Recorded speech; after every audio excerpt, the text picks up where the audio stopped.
We have the FDA, the IRS, the EPA, FEMA, and many others, functioning autonomously and unchecked with the full force of the federal government. It's a government of, by, and for the bureaucrat. It really is a government that's out of control and that threatens our liberties every day. There's a concern right now that the FDA has been influenced by Big Pharma in such a way that they're going to remove from the marketplace all of the new dietary ingredients that were introduced after October 15th, 1994. They've also tried to institute maximum dose levels so that dietary supplements sold above a certain dose level can only be available by prescription. The FDA uses its power to censor and disallow truthful claims about the value of nutritional supplements. The dietary supplement industry is under siege by the FDA. Drug lobbyists do not want the American public to have access to low-cost, totally safe nutritional supplements that compete with pharmaceuticals. The FDA uses Gestapo-like tactics when it decides to take action against a dietary supplement company or a food company. We have 100,000 armed federal agents, many of them working for the Food and Drug Administration, and we see that those agents are engaging in behaviors that are reprehensible. They started walking around, they drew their guns, and I'm like, why are you drawing guns? The raid on Rossum involved no less than 5 government agencies. In the past 3 years, there have been at least 8 government raids across the U.S. involving raw dairy. The U.S. Food Safety and Modernization Act would give the FDA more money to hire agents and begin arresting small organic gardeners, raw dairy farmers, people who provide food to local farmers markets. Are we going to be forced to consume GMOs and chemically laced food and milk with recombinant bovine growth hormone? Are we going to have to eat animals with antibiotics? And the answer is you already are. You could be violating laws you don't even know exist. We need to plan a march on FDA headquarters with a list of all our demands. Bureaucrats effectively taking control of the way in which we choose to manage our own health. The FDA is obviously following drug company instructions. And that's really the basic problem that we have here in America. If they implement all the power they already have, we will live in a food fascism world. It's almost guerrilla tactics. It's very threatening and coercive and intimidates. The process is broken and in bad need of repair, and the American public is at risk. The FDA is truly a rogue agency being run by rogues from industry, government, academia. The drugs that are approved in this country are not always approved based on scientific data. They're approved based on who has the right political connection. It's obvious that the Food and Drug Administration should be subjected to a real house cleaning by outraged families who've lost their loved one. There are many drugs that the Food and Drug Administration has approved that are unsafe, at least too unsafe for the FDA's own medical reviewers to agree that they should be on the market. Rather than have confidence that drug approved by the FDA is safe and effective, we now have to wait for millions of people to take it and to see what kind of reactions they have in the real world. Vioxx has killed at least 60,000 Americans. Increase in heart attack risk was over 500%. And yet the drug company making Vioxx covered that information up. Where there's criminal activity by executives of drug companies, they frequently get away with paying a fine and have no major disruption of their enterprise. They're spending $6 million a day on lobbyists in Washington, D.C. alone. FDA receives 40% of their budget from drug companies. They're hired guns, and they're out there serving the best interests of the companies. They do not represent the American public. The FDA, in my opinion, has probably killed more Americans in this country than all the wars that the U.S. has ever fought combined. How can it possibly be that a branch or a division of this government is not beholden to the Constitution? This is a government of tyranny.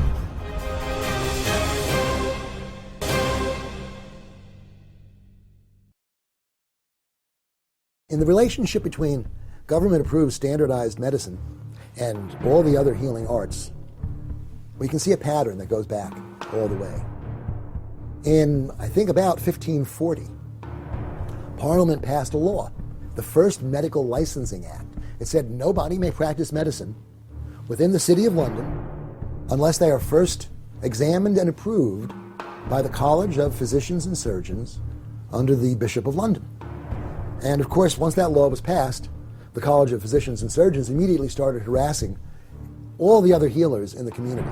Within a couple of years, Parliament had such an outcry raised that a new law was passed, what is now called the Herbalists' Charter.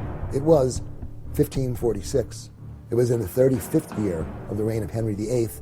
And that charter, which was intended and stated it was a charter for all times, and it applied not just to the realm of England, but to the king's other colonies. And hence, of course, that means to the American colonies.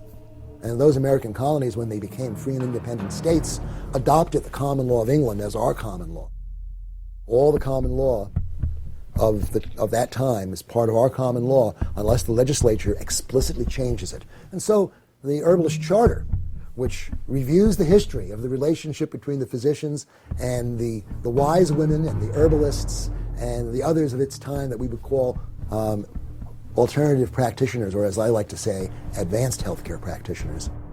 Healers understand the charter and understand that it's part of a very long tradition of healing within the community. And that tradition is one which we applaud and which we are humbled by. About 100 years ago, things were really beginning to change in the United States. We were changing from an agrarian economy to an industrial economy. Titans of industry really wanted to be able to control the world financial system as a whole. When the Rockefellers took over the allopathic medicine, there were many types of medical education in the United States. There were homeopathic doctors and there were naturopathic doctors who were using natural medicines to heal, and they were having very good outcomes.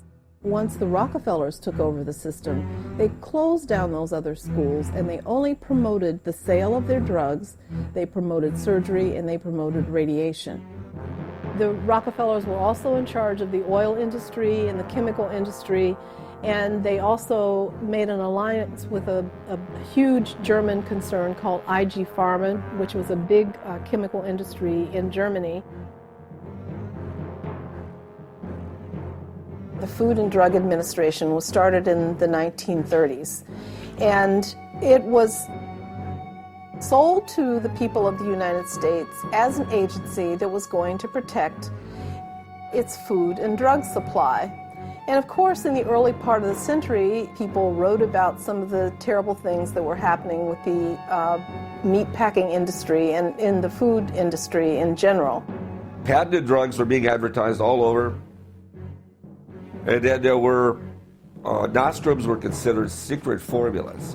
And there usually were proprietary formulas. So they got all these addictive drugs in there. And they weren't even listing them on the label. So people were taking heroin and cocaine, morphine and other types of opiates. And they weren't being told that they're even on the label. So they forced a labeling. There was a lot of mischief going on in the food industry, and the FDA was set up to correct that problem. They evolved into regulating drugs, medical devices, and at this point they regulate just about anything that goes into the human body. In the 1930s, 1938, the FDA became a monster. And from that point forward, it has grown by leaps and bounds until the 60s, when it acquired jurisdiction over both safety and efficacy of drugs. Then in 1938, they passed a law under Franklin Roosevelt defining a new drug, safe and effective for prevention, treatment, mitigation of disease, whatever. The FDA basically appointed itself as the experts. Senator Estes Kefauver sponsored an amendment that was passed, expanding the authority of the FDA to go beyond the safety of new drugs to the effectiveness of new drugs. And that was signed into law on October 10, 1962 by John Kennedy. At that point, the FDA was largely captive of industry. The FDA does no clinical testing of drugs itself. It relies entirely on submissions made to it by the drug companies. This would appear to the average person to be a gross conflict of interest, and in fact it is. There's a concern right now that the FDA has been influenced by Big Pharma in such a way that they're going to remove from the marketplace all of the new dietary ingredients that were introduced after October 15th, 1994. And regrettably, those are some of the most effective supplements that Americans are now taking. We're talking about resveratrol. We're talking about the ubiquinol form of coenzyme Q10. There have been substantial improvements made in the quality of dietary supplements. Drug companies are seeing this. They're seeing their profit margins threatened because people can go and use a dietary supplement in lieu of a prescription drug and perhaps get a better benefit with no risk of side effects. Recently, the FDA promulgated a thing called the New Dietary Ingredient Guidance. In the first decade of application of the New Dietary Ingredient Guidance, FDA took a rather conservative view of what a new dietary ingredient was. They would say, oh, well, if it was in the food supply and you can show that it's in the food supply, we will allow you to sell it and not prohibit you from selling it and not require you to make a scientific submission. Well, increasingly in the 90s, the FDA took a more restrictive approach, increasingly requiring the submission of new dietary ingredient petitions before it would allow a substance in the market, and expanding its definition of a new dietary ingredient, keeping more things out of the market as a consequence. The purported purpose for the guidance is to help create more safety for consumers out there that are consuming dietary supplements. The interesting thing to note is that there have been 0 deaths from dietary supplements as long as the CDC has been keeping track. Supplements are very safe. They're based on food. Congress recognized the safety of supplements when they grandfathered all the supplements to date. In 1994, when they passed the Dietary Supplement Health and Education Act legislation that governs the regulation of supplements. Now, Congress did at that time say any new supplements that were to come into the marketplace would be required to notify FDA so that FDA could keep track of what was happening going forward. Well, 90% of the dietary supplement companies that now exist did not exist in 1994. And those that did exist, hardly any have records from 1994. What the government is saying is, catch-22. Your product is grandfathered, but only if you can prove it. And it being on our published list isn't proof anymore. That's the sort of manipulation that we see coming out of the FDA. If the individuals working for the FDA were taking their jobs seriously, they would not do that. The FDA has issued a guidance that not only requires notification, it goes above and beyond by requiring basically a pre-approval system and puts in place something akin to a food additive program that requires such enormous barriers to entry, so to speak, that it will eventually, according to our analysis by law and economics professor Joanna Shepard-Bailey at Emory, it will result in a loss of almost 30,000 supplements to the American public. It would cost somewhere between $150,000 to 1.2 or 3 million per NDI submission. They've also said that an approval of an NDI, new dietary ingredient, for one company would not be transferable to any other company, even if it made the same product. As a consequence, they require every company that sells the very same product to submit a new dietary ingredient petition. So there are going to be literally blizzards, truckloads, train carloads of paper that manufacturers are going to be forced to file. They can't do it electronically with FDA. Oh, and by the way, just because they file it, do they get to use it? No. This idea of notifying FDA has been perverted into an approval process. And they did all this on purpose. It ain't making the product safer. They were safe to begin with. All they did is, it's just pure harassment, economic harassment against the dietary supplement industry. The only purpose of that is to try to push them out of business just to make room for a total monopoly of patented drugs. The American public will be at the total mercy of the pharmaceutical industry. If they want a drug that will inhibit certain cancer processes like curcumin does, they'll have to rely, unfortunately, not on a natural, low-cost, safe compound like curcumin. They'll have to go with an expensive pharmaceutical. Ingredients that we've used to manage our health, from foods to functional foods to concentrated nutrients that are sold in dietary supplements, or as we call them in Europe, food supplements, are now being given this requirement to prove safety before they can be used. And what is so interesting is that this is right at the heart of the NDI draft guidance itself, in that the FDA is now trying to push through. Congress passed the Dietary Supplement Health and Education Act. Now, that legislation basically stated that dietary supplements were to be treated as food and not drugs. And FDA was directed to create some guidelines around that new dietary ingredient notification process. But FDA sat on their heels and waited. It's been 17 years. And FDA is just now coming out with this draft guidance. And FDA has gone very far above and beyond congressional intent in the draft guidance. The agency has had a long-term bias that was identified by Congress in the DSHEA legislative history, and there was quite a bit of congressional testimony about the bias. And the whole aim of the agency has been to restrict the access of consumers to those products and to limit what can be said about them.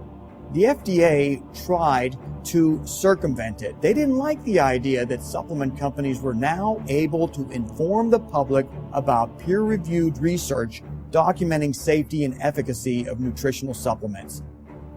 So you see, this rule is calculated by the agency to have a devastating effect, to be another weapon in their arsenal to take down the dietary supplement industry.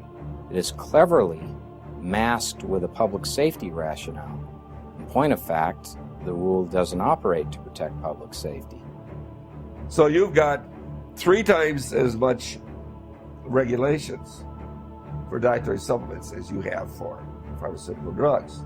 Senators Hatch and Harkin both explained to the FDA that this guidance goes well above and beyond congressional intent. It creates a pre-approval system that Congress did not intend, and they asked FDA to halt the process, sit down with interested parties to discuss all of our concerns. The FDA denied that request. They declined to cooperate. Now, the consumers have been made aware of this, at least the vitamin consumers who are significant. They are contacting Congress. They're protesting this. There's a chance that the FDA will not succeed. It's an interesting approach that the FDA used, creating a guidance instead of a rule, because it doesn't provide standing for any of us to pursue legal proceedings against the FDA.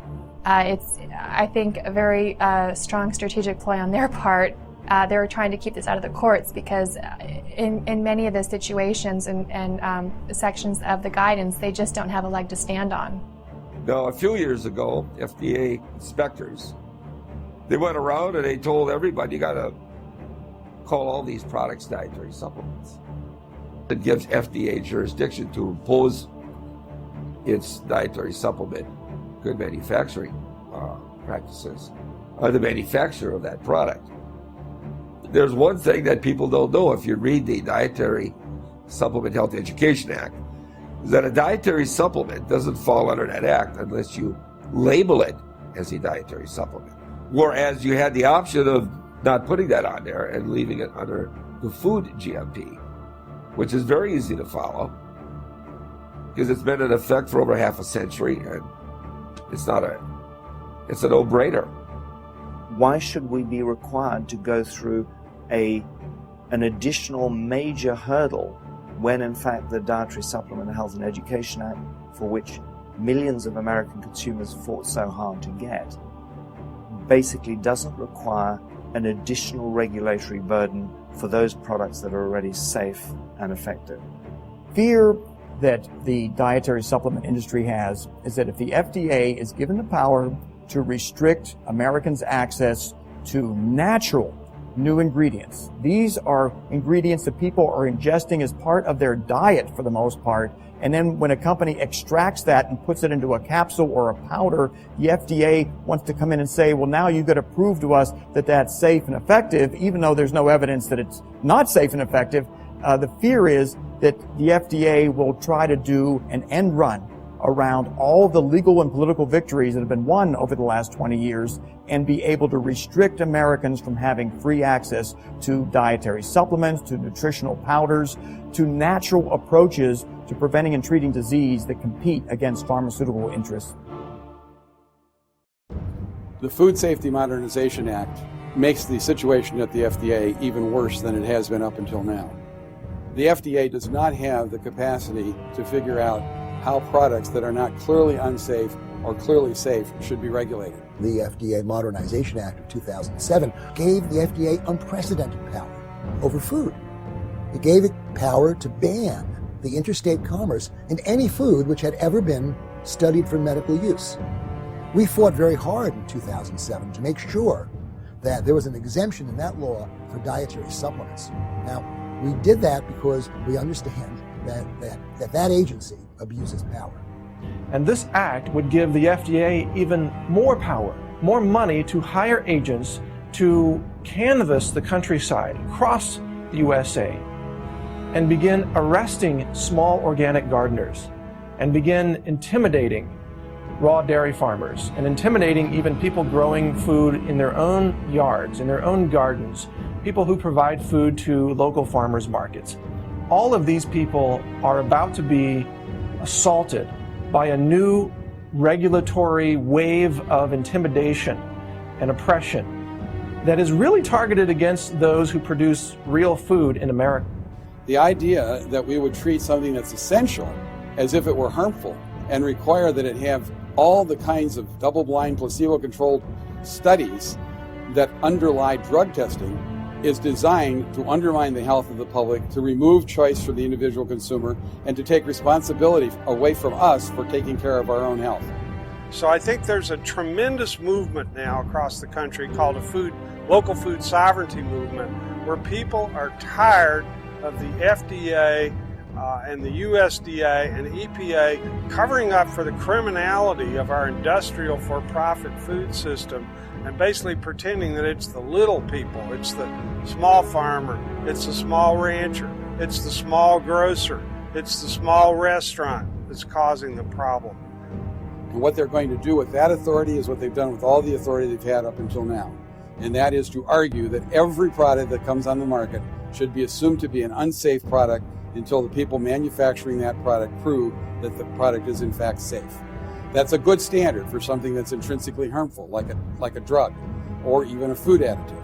It is not a good standard for products such as herbs and nutrients, which are intrinsically benign and which are products that have been used for thousands of years and are essential for our health.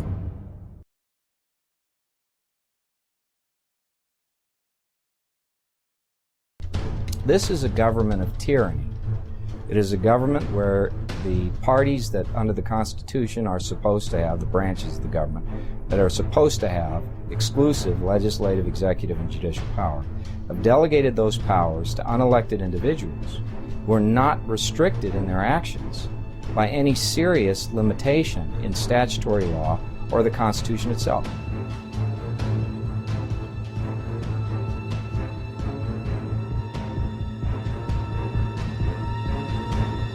The FDA uses what could reasonably be described as Gestapo-like tactics when it decides to take action against a dietary supplement company or a food company. The agency can come in and take everything that I own of any value, can do it without any advance notice to me, with weapons out of their holsters, barge into the business, put everyone up against the wall or kick them out of the business, seize assets, so they freeze your bank account, seize all the products, seize all of the material inside the offices, frequently taking everything including computers, all paper, all files, even before a trial on the merits, even before I've been convicted of any crime, all based on innuendo, allegation, and they can utterly destroy my business, they can ruin my client relationship, and they can make it impossible for me to afford my defense against charges that may be civil and criminal and could result in an incarceration for as long as a life term.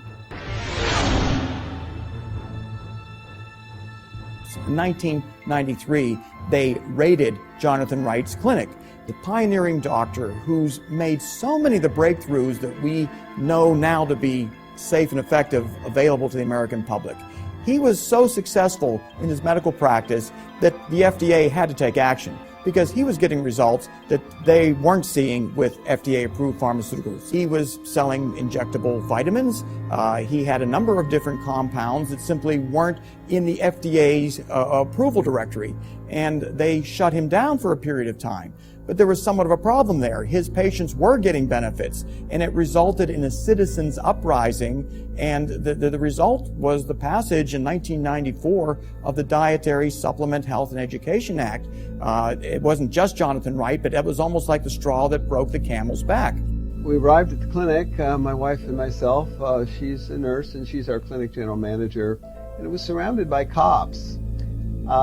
We thought that something terrible had happened, some murderer had got inside or something, and they were guarding the place. And it turns out that agents from the FDA had herded all of our clinic employees into the waiting room and were holding them there. Our receptionist reported that just before 9 a.m., the locked doors of the clinic had all been kicked open. And men had been running in with guns, yelling, "Raid, raid," and had presented her with a gun no less than 4 feet from her face. They had presented a warrant, which they gave me. And if it hadn't been such a, what we call it, unusual situation, I think we would have all laughed, because the warrant said that they were there to seize our B-complex vitamins for intravenous injection, and vitamin B12. And some herbal preparations. They never hurt anybody, neither before or after. But that's what they were there to seize. If you have the misfortune of thinking that you can tell the truth about a dietary supplement's effects, therapeutic effects, you will likely have a rude awakening. First, you'll receive a warning letter. The United States Attorney will then go into a federal court having acquired information frequently from a clandestine, non-public investigation by the FDA Office of Criminal Investigations.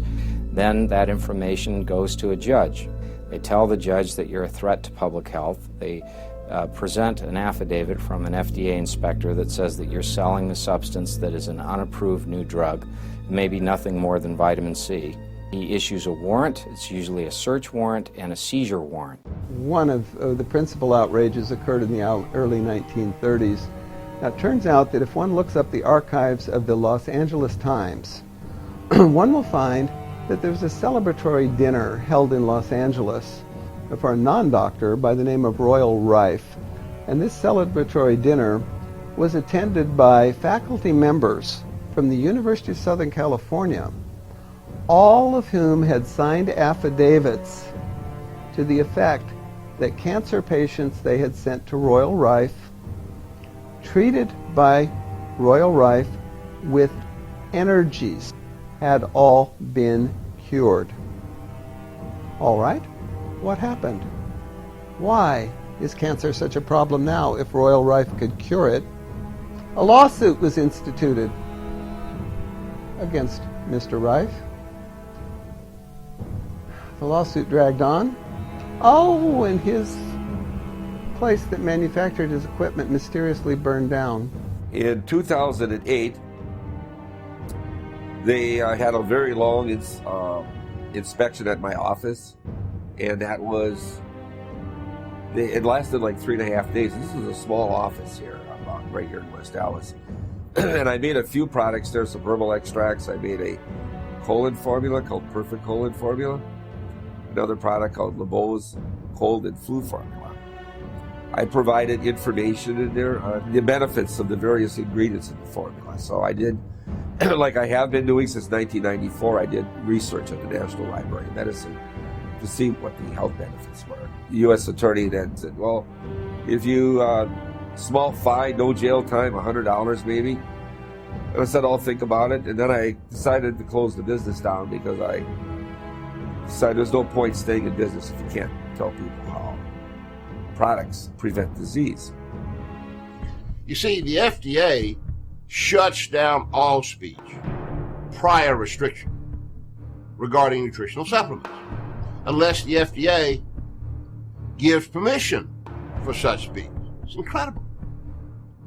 This blanket restriction of speech is clearly a violation of the First Amendment guaranteeing free speech. Let's talk about the cherry growers. A group of cherry growers had a website, and on that website there was a link. It was to Harvard's website and their research on the benefits of cherries in terms of treating gout, I believe. So FDA looked at that website. There were no health claims on that website, but it linked to another website that discussed scientific peer-reviewed research, and FDA determined that that was sufficient to be making an illegal health claim. FDA went after the cherry growers, literally with guns blazing, knocked down their doors, forced them to sign a consent decree, and agreed never to share any information about the benefits of cherries.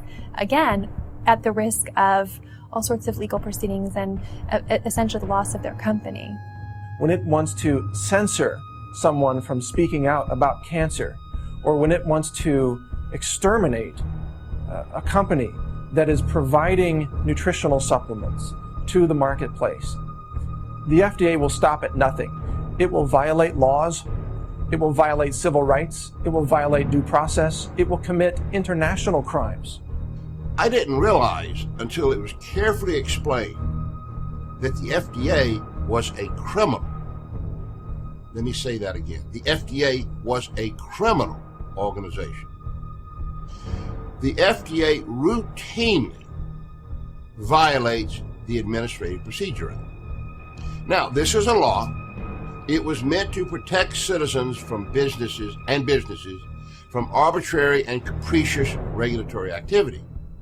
It states clearly that businesses that are regulated by the federal government must have a clear understanding of the regulations.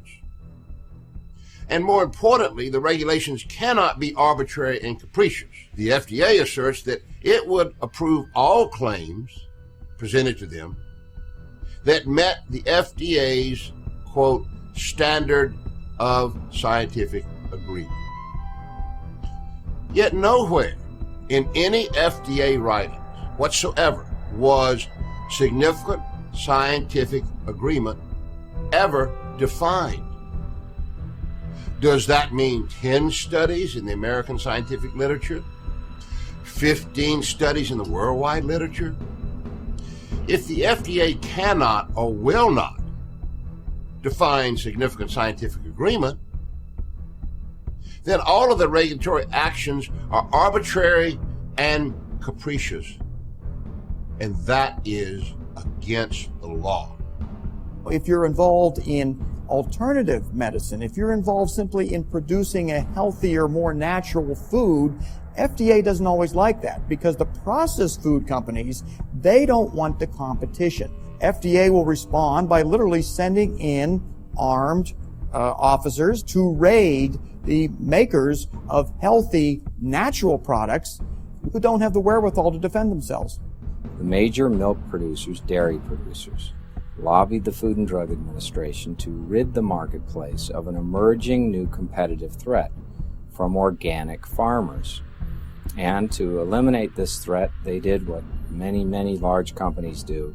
They unleashed their K Street lawyers on the regulatory agencies and on Capitol Hill. And the upshot of that was the adoption by the Food and Drug Administration of a rule that categorically prohibits the interstate transportation and sale of raw milk. It doesn't apply upon proof that the raw milk in question has unsafe levels of pathogens. It applies regardless of the safety of the raw milk. It applies to any shipment of raw milk in interstate commerce. What the heck is going on over there? Do police have nothing better to do in LA than raid organic food stores? Well, the Los Angeles Times broke this story, and what's shocking about this story is that police officers are going into this grocery store It's a co-op organic raw food store, guns drawn. And we put this up on Survive and Thrive TV, and it's basically created a firestorm on the internet. People are really, really shocked that the police and the district attorney don't have anything better to do but to harass local cooperatives, engaging in sharing food. That the agency has become much more draconian in defense of these economic interests from the large dairies. What they have done is they've had a national, systematic campaign of enforcement going after raw milk producers, coordinating with state officials, and doing these raids. And this approach is being used all across the United States. So the FDA maliciously is actively working against the idea that we should have access to really healthy foods so that we could become healthy human beings. The Food and Drug Administration has been quick to go after the producers of pomegranates, of cherries, of any product that is in any way associated with a therapeutic effect. In the case of pomegranates, pomegranate juice, the antioxidants in pomegranates are associated with various positive health effects. Palm Wonderful, makers of the pomegranate products in the United States, principal maker, communicates that information to American consumers. And the FDA and the Federal Trade Commission become involved. And the Federal Trade Commission goes after them for deceptive advertising, hopes to destroy them because they had the audacity to communicate to the American public the potential health effects of pomegranate juice. The same is true of many different kinds of foods. They've gotten a $2.5 million fine against oregano for making statements about how it could be useful in your health. Made arguments against prunes and against cranberries. All of these things that people in their common sense could use to their benefit, the FDA is putting barriers up in front of. The walnut growers are not permitted to tell you about the benefits of walnuts. The people who manufacture nutrients are not permitted to tell you what the nutrients do in a clear and unambiguous and truthful method.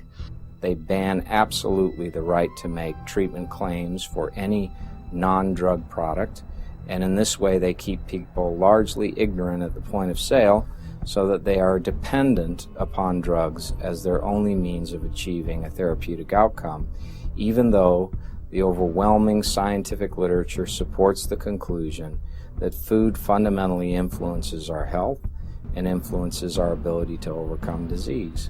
If you tell the public that your food has these kind of health benefits, that food then transforms into a drug. And since the FDA has not approved that food as a drug for that indication, it's an unapproved drug. The FDA doesn't want you to know that foods like oranges and celery have anti-cancer elements, or that you could drink raw broccoli juice and actually prevent breast cancer tumors or prostate cancer tumors, especially if you combined it with other nutrients. But the truth is, health is available in abundant, intensive form, and diseases go away when the body gets what it needs at every level. And one of the ways that it needs to cure itself is intensive nutrition.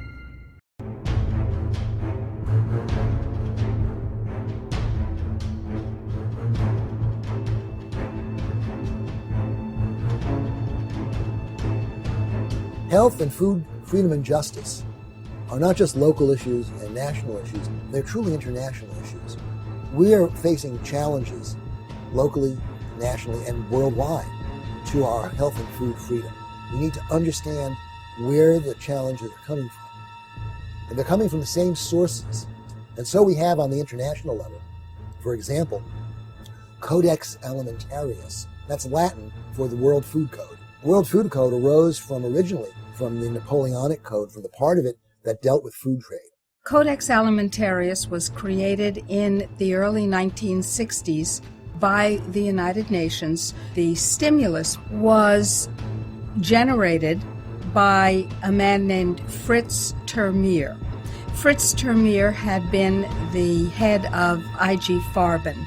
The directors of IG Farben went to jail after the Germans lost World War II for crimes against humanity. Fritz Termeer, for example, created Auschwitz, both the death camp and the slave labor camp.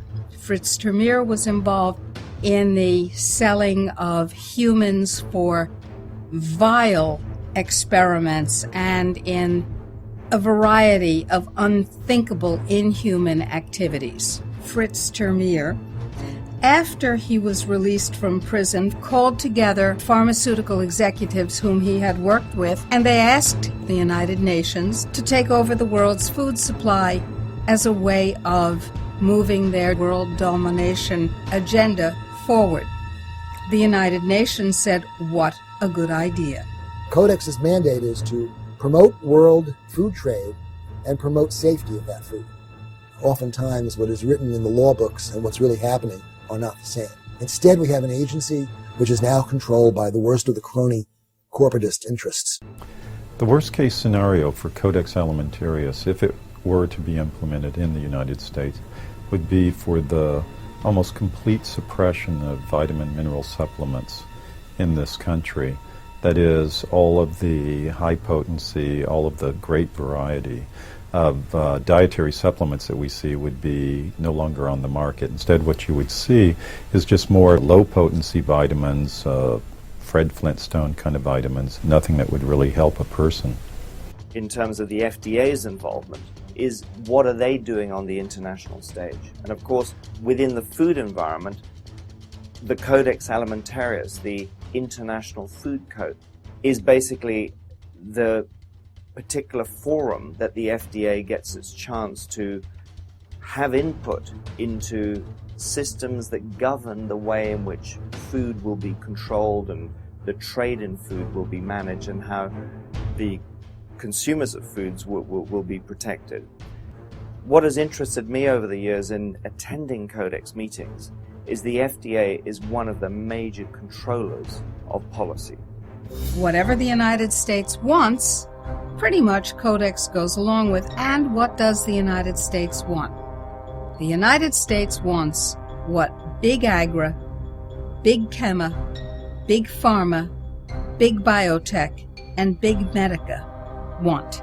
The average typical Codex delegate, that they seem to be the unwitting tools of those who have another agenda, which is to push GMO crops on us, to poison us with melamine, to poison our foods, our meats with ractopamine, let alone fluoride and all the other poisons in our environment, and they accumulate in the human body. And so who's protecting us from that?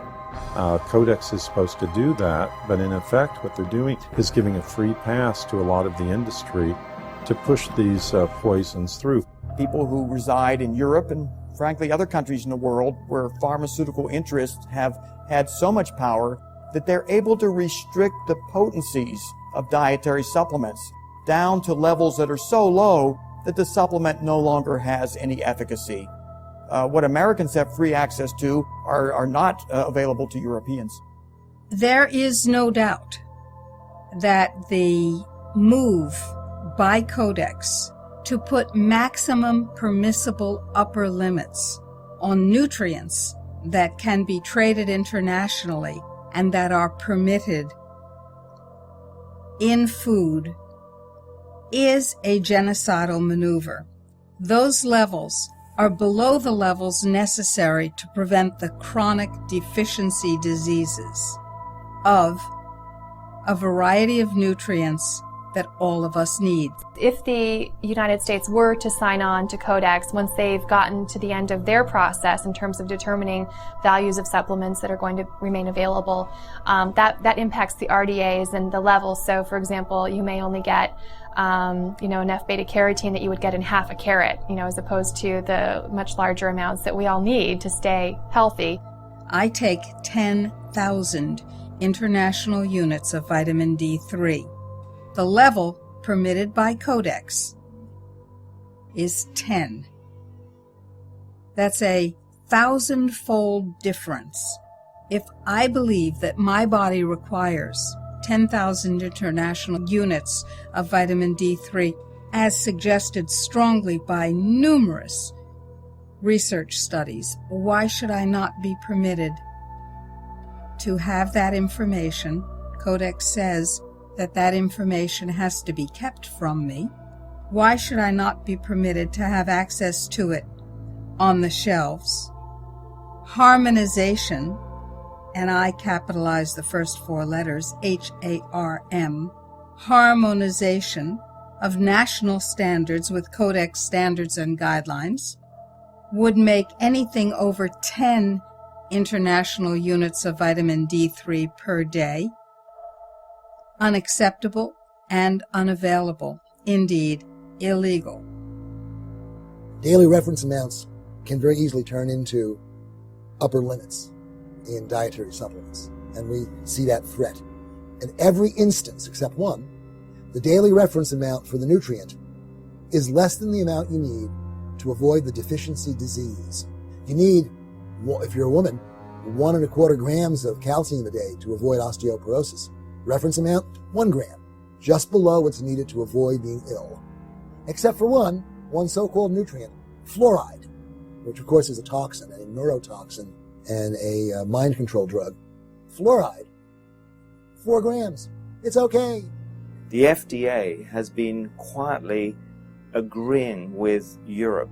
For many Americans, this will come as quite a shock because they can go onto the FDA website and say, look, we understand that there are a lot of concerns about Codex, but don't you worry, we would never impose it in terms of our national trade. We would only have to impose it when we were to comply with WTO rules on international trade. Now, the United States government declared in the Federal Register on October 11th, 1994, that it would harmonize with international standards, even those not yet promulgated. So Codex, even if it hadn't finished its work, would become the standard for all standards in the United States. Codex itself, the Codex Alimentarius Commission, in its own strategic planning statement, they put out these booklets, and they've had 2 or 3 versions by now. They even mention that Codex, multiple times they mention that Codex will be applied at the national and international level. And then you combine this with what the FDA itself has said, where in its own federal regulation, it has indicated some years ago that it intends to harmonize American law to that of Codex, that of international law. And we believe that if the US had technical and ideological problems with what the Europeans were doing, they would have been opposing it. But they're not. And what then becomes even more interesting is to say, well, where is the collusion occurring? In the same way that government agencies have been captured by special interest groups because they have the most to gain from it, Codex Alimentarius, at least certain elements of it, have been captured by pharmaceutical interests. And what they've done and how they started is quite a tale, because what they've done is they realized early on, especially once the WTO came into effect in 1994, they realized that there were enforcement powers processes.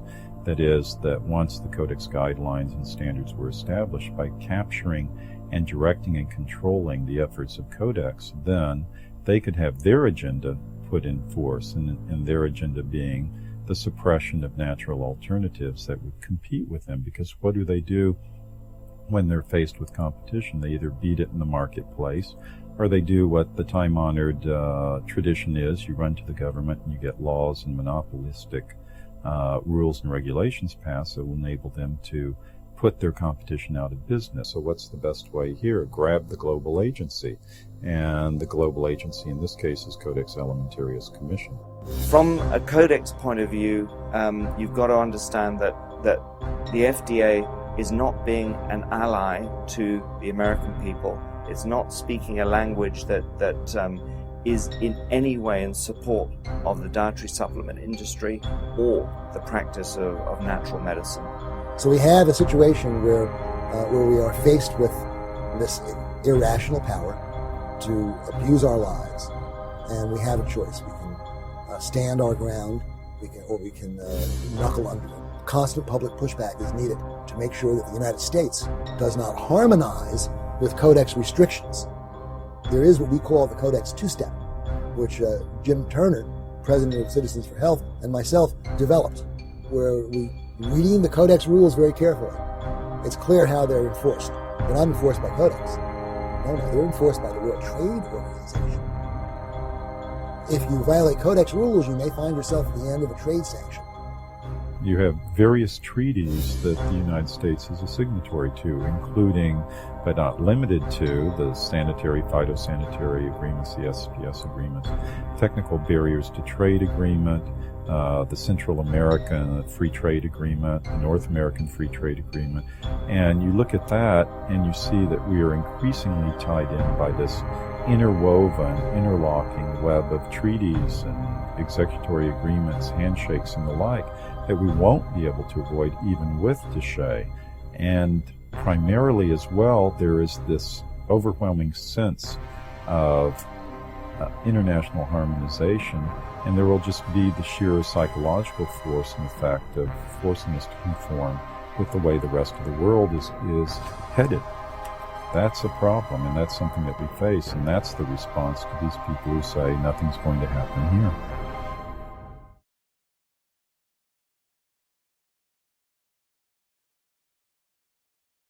Genetically modified organisms, GMOs, pose unparalleled threats. Nothing like them has ever existed in the entire course of life on this planet. The campaign of ignorance that is currently being waged by the FDA is so insidious that the FDA actively opposes the honest labeling of genetically modified foods. Every single independent study conducted on the impact of genetically modified food shows that it damages organs, it causes infertility, it causes immune system failure, it causes holes in the GI tract, it causes multiple organ system failure when it's eaten, it causes a variety of changes, some of which we can't even guess at, as new proteins are coded for by the altered DNA that we've never seen before. We are playing with genetic fire. The FDA came out with its infamous policy stating that genetically engineered foods are substantially equivalent to non-genetically engineered foods. The person in charge of labeling policy at that time was Michael Taylor, who had previously worked as an attorney and lobbyist for Monsanto. After Taylor left the FDA in the early 90s, he went back to Monsanto and then came back to the FDA. The reason why we have 170 million acres of genetically engineered corn and soybeans and cotton and canola oil and sugar beets in the United States is because it doesn't have to be labeled. The GMO standards are being passed at the Codex level because, frankly, through lies. They're telling them that they're safe crops, that they're safe food products. They don't need to be labeled. We've been fighting for years to get mandatory labeling of GMO foods. We almost succeeded. But what happened is, at the last Codex meeting in Geneva, is that the U.S. tried to force this issue and actually called for a vote of this issue, and they lost. They actually lost because they wanted to use it as a bargaining chip for WTO, World Trade Organization, trade dispute to ram GMO foods down the mouths of the European Union, China, and Russia, and they lost. The FDA position at the Codex Commission level have always been that these two products are substantially equivalent, that is, GMO foods and non-GMO foods. And they argue that they're inherently safe. And as such, they don't need to be labeled. In fact, the FDA has argued at Codex meetings that the average consumer is too ignorant to recognize the difference between a GMO-labeled food and a non-GMO-labeled food, and they'd make the wrong choice. And that's their stated reason for opposing GMO labeling. For one example of many, In 2001, a small California biotech company called Epicite patented a gene, which causes both men and women who eat it, in the form of any product, to produce antibodies to sperm. If the men eat the Epicite gene, they produce antibodies to their own sperm, rendering them irreversibly sterile. If women eat the Epicite gene, when they have intercourse, their bodies produce antibodies to the sperm that has been deposited, and they become infertile through the destruction of the sperm. Now, DuPont and Monsanto formed a joint venture, purchased the Epicite firm, and, quote, commercialized the Epicite gene. Do you want to know if the food that you're eating contains the Epicite gene? Sure you do. How about the food that your children are eating, or your grandchildren? Sure you do. But the FDA, the Fraud and Death Administration, has made sure that under current laws, it is illegal for you to have that information.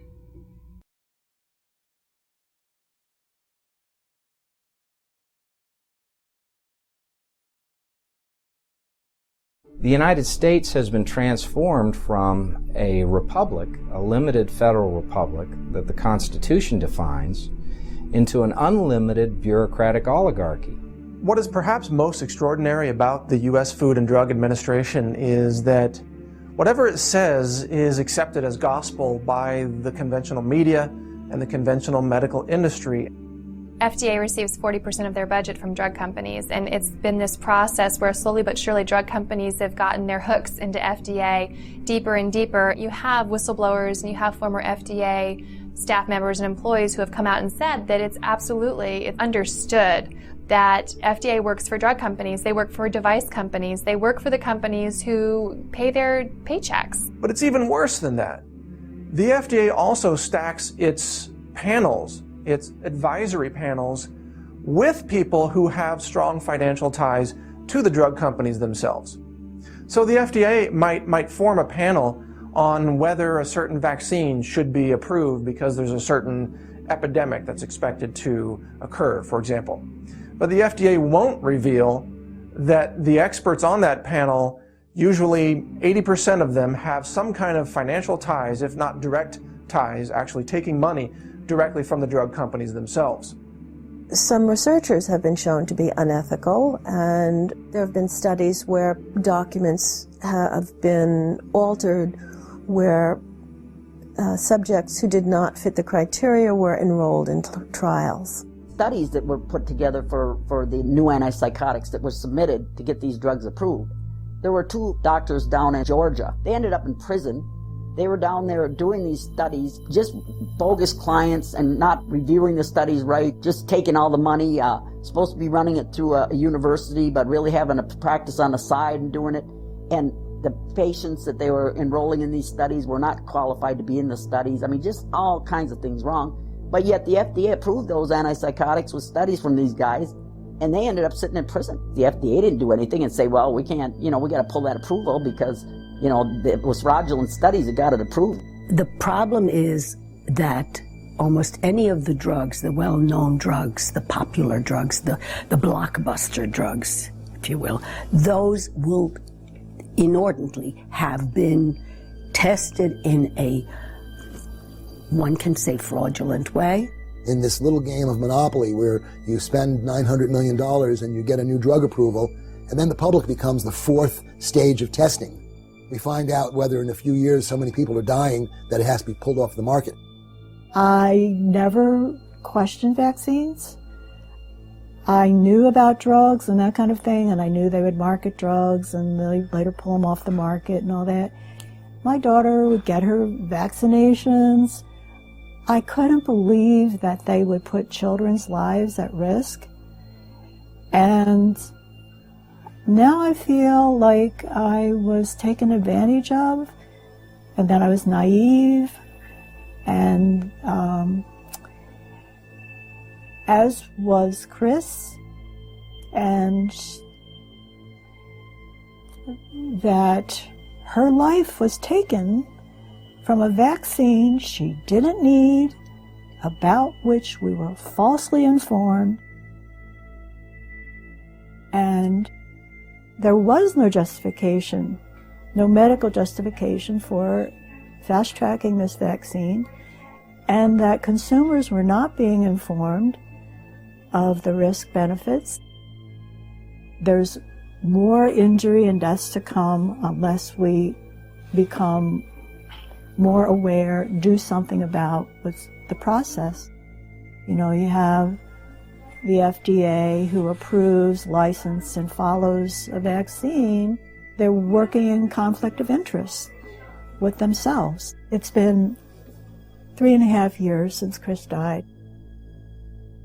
She was afraid of being alone in a dangerous situation. And I just think of that in the context of her being alone with this, whatever was happening to her the night she died, and nobody was there. And that hurts, you know, to think of that. And the courageous part of her would want to be a voice that continues, want to help others. She'd want to make sure that her death was not in vain, that it had some purpose, and that was in raising awareness that, you know, studies that show that there's no scientific basis for what they're promoting. Every drug that makes the headlines, eventually, you find that their record is really, you wonder, how did they ever approve it? It's this kind of callous disregard of the public health that has characterized the FDA's treatment of drugs. They have protected well the financial interests of the largest institutions on earth, state-sponsored drug monopolies, and they have acted in ways that harm fundamentally the interests of American consumers and patients. And you know, the FDA is not supposed to approve a drug for any disorder that's not in the DSM. Okay? In the DSM, there is no disorder of bipolar, pediatric bipolar in the DSM. But yet, it finally approved, I think it was Risperdal in 2006 or 2007, for children. The FDA isn't up to inventing disorders. That's the American Psychiatric Association's main job. But the FDA just came right out and said, no, we're saying it's a disorder. We believe it's there. Paul Offit, who holds a patent for a rotavirus vaccine, was permitted to sit on a committee making a decision on whether or not to approve the rotavirus vaccine, in spite of the fact that it causes encephalitis and pneumonia, often terminal, in infants who are vaccinated with the rotavirus vaccine. We can look at the revolving door within the FDA. FDA pushes an agenda on behalf of the pharmaceutical industry. Look at their resumes, where have they worked in the past and who are they related to? There is a huge relationship between FDA and pharmaceutical industry and pharmaceutical interests. FDA advisory committees that are the precursors for whether the FDA, on receiving their recommendation, is going to approve or disapprove a drug or a medical device. And you're right, the FDA keeps saying they can't find enough qualified people, so they have to take them from industry, and so they give them waivers. The FDA uses this as a cover story so that when it approves a drug, it can say, well, this was recommended by our advisory panel. The FDA is composed of smart people, but they're smart people with a conflict of interest. They're smart people who make their decisions based on what will support their financial needs or their academic needs, not what makes scientific sense. The current head of the FDA, Dr. Hamburg, in the year before she became head of FDA, received $2 million in compensation from Henry Schein, the drug company that used to advertise itself as your location for all things vaccination. $2 million in consulting fees. Now she runs the FDA.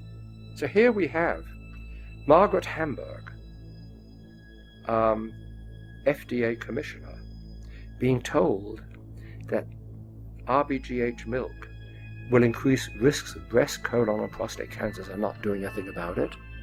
So we're dealing with FDA commissioners, which in this regard and in other regards, which I could document, have shown themselves to be recklessly irresponsible. Well, the Food and Drug Administration is under heavy influence inside and out by the food and drug lobbyists.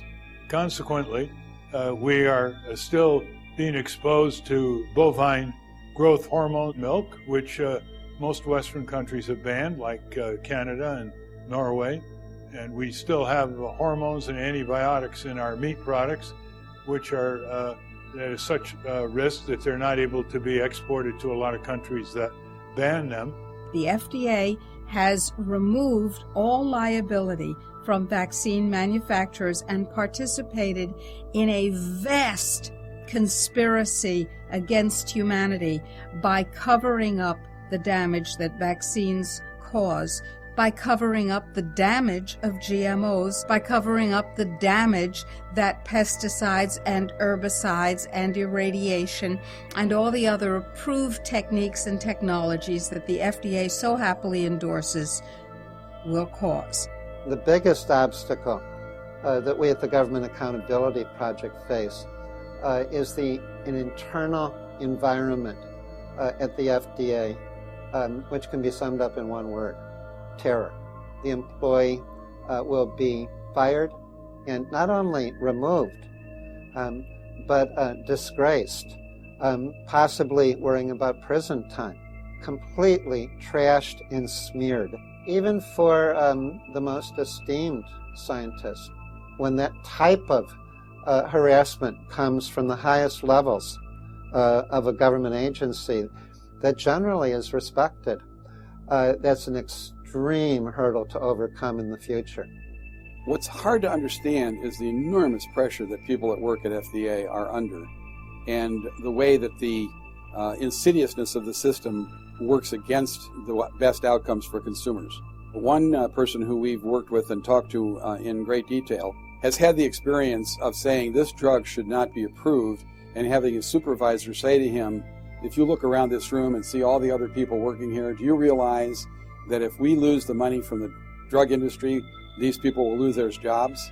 So if you're here saying that drugs are not able to actually be approved, we're in a situation where we're putting in jeopardy all the jobs of the people you work with. The Union of Concerned Scientists did a survey of scientists at the FDA, and 40% said that they were afraid to warn the public about public health hazards due to fear of retaliation.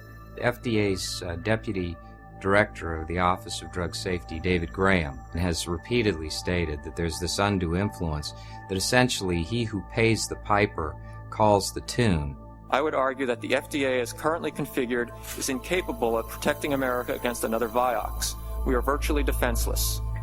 It is important that this committee and the American people understand that what happened with Vioxx is really a symptom of something far more dangerous to the safety of the American people. Simply put, FDA and the Center for Drug Evaluation and Research are broken. When I appeared before the Senate Finance Committee and announced to the world that FDA was incapable of protecting America from unsafe drugs or from another Vioxx, FDA is responsible for 140,000 heart attacks, 60,000 dead Americans.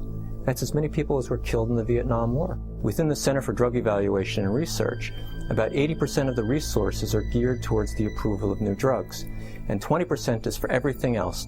Drug safety is about 5%. Congress has created that structure by PDUFA, the Prescription Drug User Fee Act, by which drug companies pay money to FDA so that FDA will review and approve its drugs. For industry, every day that a drug is held up from being marketed, in their minds, that's another $1 to $2 million of profit that they're being denied.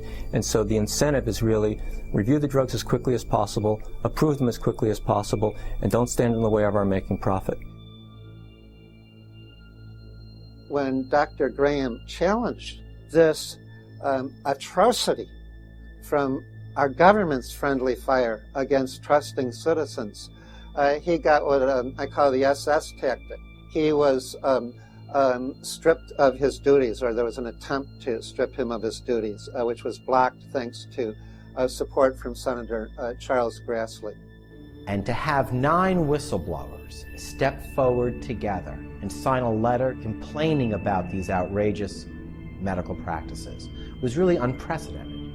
And FDA's reaction to this whistleblowing was also unprecedented. They didn't listen to them. They didn't make any change. They were being forced and pressured to approve medical devices that could harm patients, and in some cases actually lead to thousands of cancers. The device that the managers demanded be approved was submitted by General Electric, a powerful special interest. I was fired for sending emails from my private account with the sole basis of my removal. I was sending that information to Congress, to Office of Special Counsel. We also sent personally several emails to Commissioner Hamburg. She did not respond. I believe there is too much politics and not enough of science. People are going to be hurt because of negligence that is ongoing. The entire regulatory process is premised on scientists and doctors and other professionals doing an honest look at these devices, the drugs, the vaccines, all of the medical tools that the FDA has to approve. It's predicated on honest and independent medical assessment. And if you corrupt that process through pressure, through overriding legitimate medical concerns, and ultimately by firing doctors and scientists who raise alternative and raise medical issues, the process is broken and in bad need of repair, and the American public is at risk.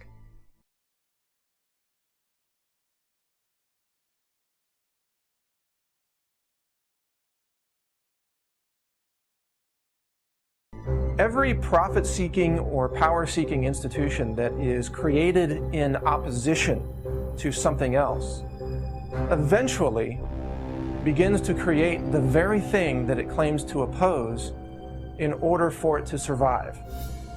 And we see this in the pharmaceutical industry. It needs sickness and disease in order to survive. Keeping people sick is indeed a profitable business, and it's something that should be avoided. But to my mind, it's not the problem isn't that it's the for-profit part. The problem is that it's a monopolistic control by the pharmaceutical industry through their sidekicks in the government, what I would call a fatal embrace. I think the time is coming when Congress is going to have to hear the voice of practitioners and researchers who are pointing out other ways of dealing with health issues other than by writing yet another prescription. Because the fact of the matter is, most of the conditions we're dealing with today, whether it's diabetes or high blood pressure or cancer, high cholesterol levels, these are things where there isn't a single pill that's going to solve the problem. We put a person on pills not for 2 weeks to knock out a pneumonia. We put them on drugs for life to control their cholesterol and control their blood pressure. And it's a gold mine for the drug industry and a rather poor bargain for the patient. The drug companies are in the business of making money. They're not in the business of healing people. So they look at that drug in terms of a product that's going to bring them profit. And if certain people are harmed, that is just the cost of doing business. I can be an executive of a Fortune 500 drug company, and I can acquire FDA approval for an agent that may kill people. I can know that there are going to be a certain number of people who will die from this drug. I can introduce it into the market, have those people die. I can never have to answer personally for that decision, even if I violate federal law, even if I commit fraud, even if I violate the rules of the agency. I can still count on the FDA not to hurt my company. I can still count on the FDA to accept a small pittance of the profits that I make from my products in order to continue to do business. Unlike any other industry in the United States, pharmaceutical companies can literally get away with murder Pharmaceutical companies maintain control of the data collected in the clinical trials. They conceal the harm by not publishing the cases where there were bad events, whether it's deaths or heart attacks. Whatever is an adverse event, which means a risk for anyone taking the drug, they cover it up as if it didn't happen. They don't publish it. So what has happened over the last several decades is that the pharmaceutical industry in particular has become the #1 cause of disease and death in America by poisoning people, essentially, with its toxic chemicals, by weakening people's immune systems and weakening their liver, weakening their neurological functions so that they become future revenue-generating patients. About half of all of the drugs that are approved for public distribution are quietly recalled within about 5 years because they're too dangerous. Vioxx has killed at least 60,000 Americans. It caused about 130,000 excess cases of heart attack and strokes. It's one of the most lethal drugs ever approved because it was used by so many people. The FDA commissioner, looking at his medical reviewers, refused to remove that drug from the market. Then FDA Commissioner Lester Crawford stood by Merck and defended that drug. He also believed that the drug was appropriate for use in pediatric rheumatoid arthritis patients. So he approved it for kids. The total sales of Vioxx over its period of time it was allowed on the market was over $11 billion. And they had to pay the federal government a $950 million fine. They've paid out about $4 billion in settlements to the victims of Vioxx. But the company is way ahead of the game in their fraudulent marketing of Vioxx. There are many other drugs that can fall into the category of unsafe drugs that have been approved. Bextra, for example, had heart toxicity risks and ultimately was removed from the market because of those risks, but for many, many years, the FDA kept it on the market. The company making Bextra, again, covered up the lethal dangers, and they promoted it for uses that it never should have been used for, such as post-surgical pain relief.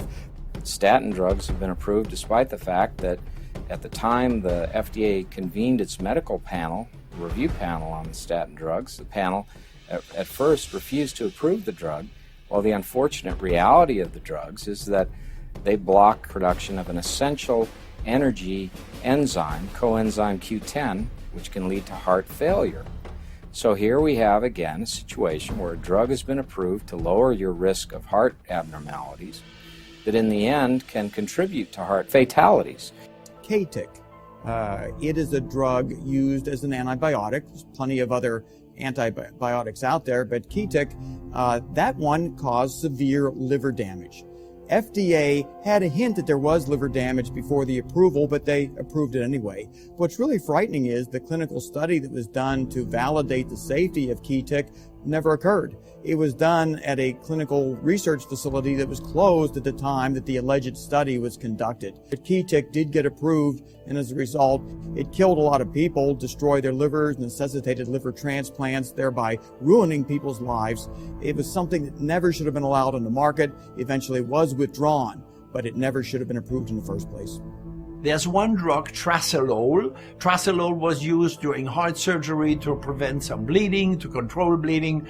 And when they finally found that Tracelol killed about 1,000 people per month, the drug company actually went to a very famous Harvard professor and tried to drown him in money to schmooze things over. Well, the man was so disgusted with that approach, he went public, and Tracelol was taken off the market all over the world. But guess what? Only in the US, the FDA issued a warning. Well, how could we interfere with drug company profits? Tracelol's withdrawal was delayed for 2 years because the company did everything possible to keep it on the market. They were charging $1,000 per injection. They wanted as many people to be on this drug for as long as possible so they could continue making outrageous profits. Most of these really terrible drugs are prescribed chronically. They're tested 6 weeks, but they're taken year after year, and that's buildup. When a drug has toxicity, it builds up. Diabetes doesn't happen overnight, although it is frightening the fast speed at which children become diabetic from antipsychotics.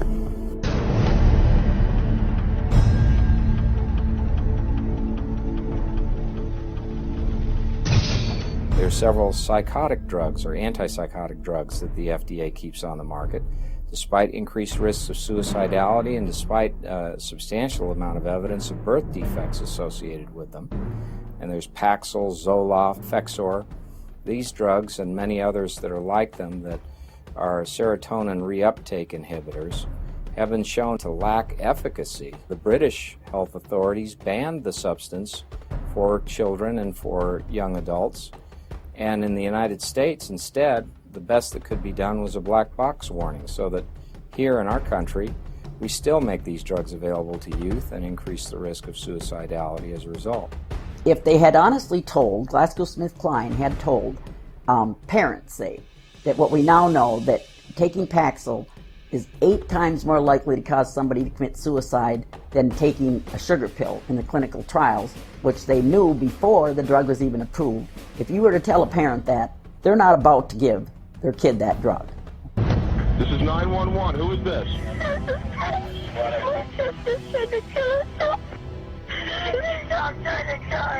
Where is your sister? What is she trying to do? Take pills?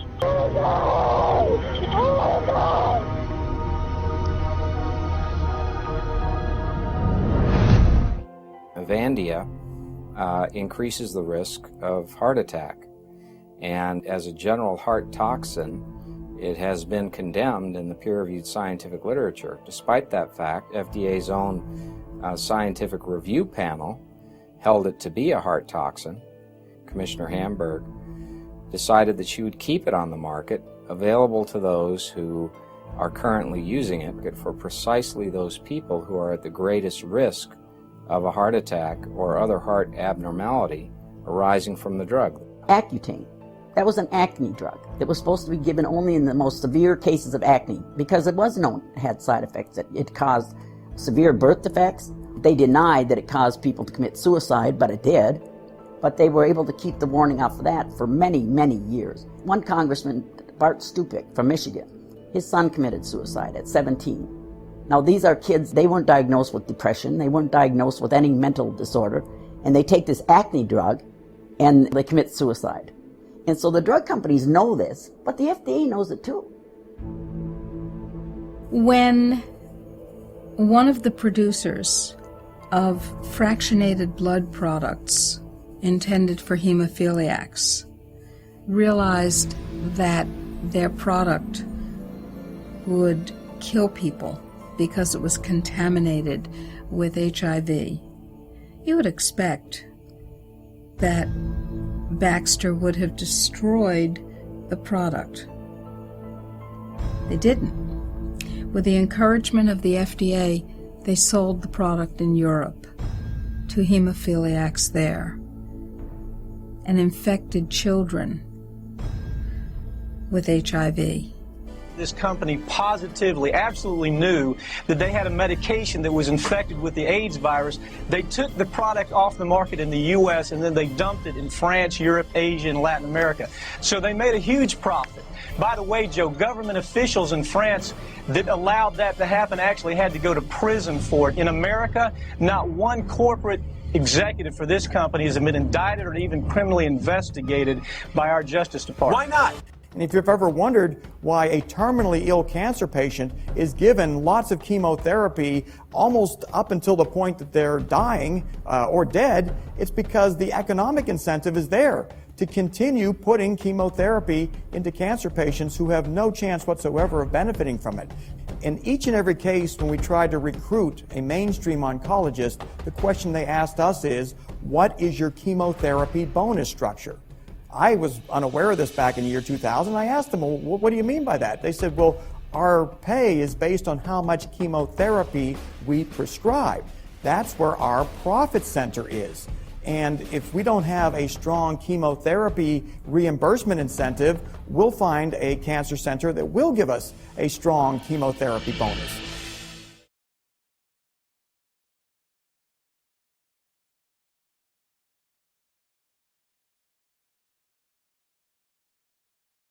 Nine-tenths of all laws made by the United States are not the product of those we elect who work here, but the product of those who inhabit the Independent Regulatory Commission, who are unelected, unaccountable to the courts, the Congress, the American people. It's interesting that in the Declaration of Independence, they listed the acts of tyranny by King George III. It was stated that King George has created a multitude of new offices and sent swarms of officers to harass our people and eat out their substance. Now I ask you, what is the difference between King George and what he was doing to the citizens of this country and what the U.S. regulatory agencies are doing to them today? And the correct answer to that question is there is no difference. The system is so broken that it can't be repaired. It can be pressed. It can be shaped by serious amounts of pushback. But ultimately, if we're going to protect our lives and our health, we have to completely redo the system. Right now, the regulated industries, food and drugs, totally control the regulatory process. Just as Mahatma Gandhi walked to the ocean to pan for his own salt to violate the British Crown's salt monopoly, so we need to grow organic food, bring raw milk across state lines for our own use and for the use of those who want it, demand the right to trade in natural products. Well, the question always arises what to do.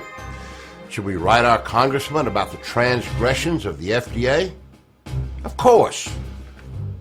Make some noise. The only thing I believe that will save this country is for the executive and the legislative branches of government that have power, use that power to dismantle or strictly eliminate the illegal activities of these regulatory agencies. We're not going to solve the problem by incremental reforms. The system is too corrupt from top to bottom. We're going to have a mass uprising, hopefully mainly nonviolent, of the citizens of this country. I think we're going to have allies all over the world when we do this. We're going to have a second American Revolution because we do not have a democracy. And the type of authoritarian system that we're living under right now is not just a threat to our economic livelihood. This is a threat to our lives, a threat to our children, our grandchildren. This is a threat to human civilization and the fragile web of life on Earth. It's a matter of life and death. It is the rule rather than the exception that abuses take place. And that's why we're killing our country. That's why our country is in such dire straits. And we won't be able to save this nation unless these scoundrels are eliminated and unless people come into office to replace them who are dedicated to serving this country more than they are in serving themselves.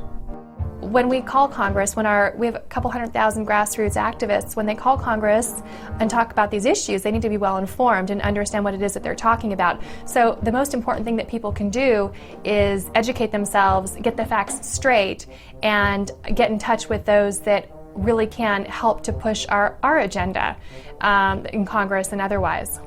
And one of you? Two of you? No. Millions of you? Yes. How do we get millions of you?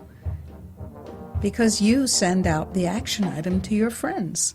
Click, click, click. We call it riding the freedom mouse. And when the globalists, when the regulators, when the industrialists are faced with that kind of pushback, they step back every time. Simply pointing out the illegality and the tyranny of the actions of these regulatory agencies affects nothing. We need to put pressure on our elected officials in Congress and in the White House to put restraints upon these regulatory agencies. That's the only thing that will save us. Citizens, even if they don't know this, we have the ability to pass our own laws. In large numbers of municipalities and counties, we have the ability to fire these corrupt politicians. It's called recall. These things are happening. It's not a question of whether we're debating about whether people have sold the country down the river in order to benefit themselves. They have done it. And we're seeing a situation in which reform right now is really essential. Well, now there's a series of bills that would literally change health and food freedom and justice in this country. It's important to remember that there are people in Congress who are willing to challenge the FDA. The public has got to keep their congressmen reminded. They have to remind their congressmen that they're not going to tolerate legislation being passed or FDA rules being put into effect that deny them access to their dietary supplements. It's an ongoing battle. It just doesn't stop with one victory. Basically, you have legislation by default. To downsize the government, the Administrative Procedures Act needs to be amended so that the final application of any new regulation needs to be actually approved by an actual vote of Congress. What we need is a regulatory system where the drug manufacturers are penalized both in terms of fines and in terms of responsible people going to jail.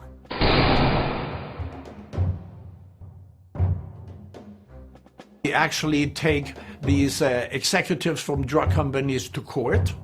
We actually require that new drugs are more effective than older drugs. And when we have some nutritional factors that play a key role in the prevention of diseases, that government should step in and finance research. The movement needs to get better organized. The FDA, they got teams. They're organized. They got all this information. And everyone else is disorganized because they're isolated here and there, and they don't communicate. There's no central battle to plan a counterattack against this. We're going to have a second revolution down the road, but we need to start getting organized and very strategic about it right now. Two sectors of the movement need to come together. One of them is the alternative health sector, the people who see very closely how Big Pharma and the FDA are a serious threat to public health, to our survival. And the others are it's the movement for alternative food and farming. Once we come together, we have millions of people. We have the capacity to enact our own laws. We have the capacity, if we need to raise millions of dollars in statewide campaigns. Consumers have to let their voice be heard so that the hundreds of billions of dollars that the drug companies earn every single year does not allow them to perpetuate a monopoly on the healthcare system. I'm a lawyer, I'm used to the courtroom, and to be able to win a case because thousands of people lend and show public support is just one of the best feelings. I mean, that is making this system work, and we need help.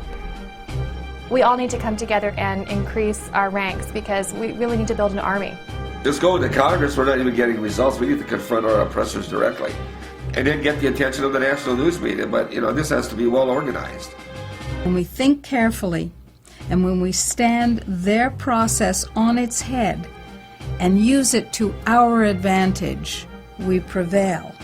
Here we are today with the greatest threat coming not from foreign foes, but from domestic ones, but who are actually filling the elected offices of the United States government and also the unelected ones. So it is our duty to reassert our sovereignty, to take back the power and the ability that we once had to ensure that those rights are protected once again.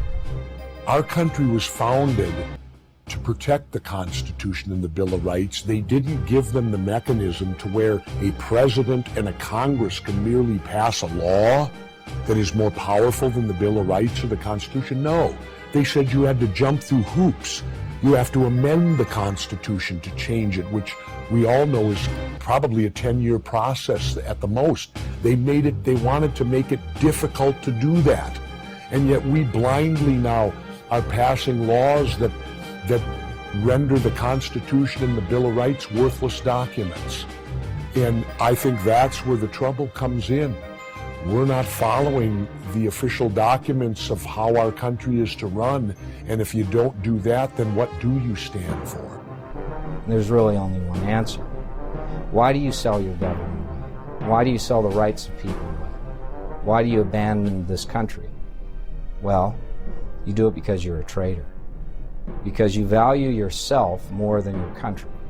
Because you value your own economic future more than you do the welfare of the American people. The only reason that things don't change is because we didn't become activated enough to cause them to change. But it's our planet, it's our health, it's our future, and it's our choice. We are the people. You will not take our rights. You will not take our liberties, and we will not let this stand. Give us liberty or give us death.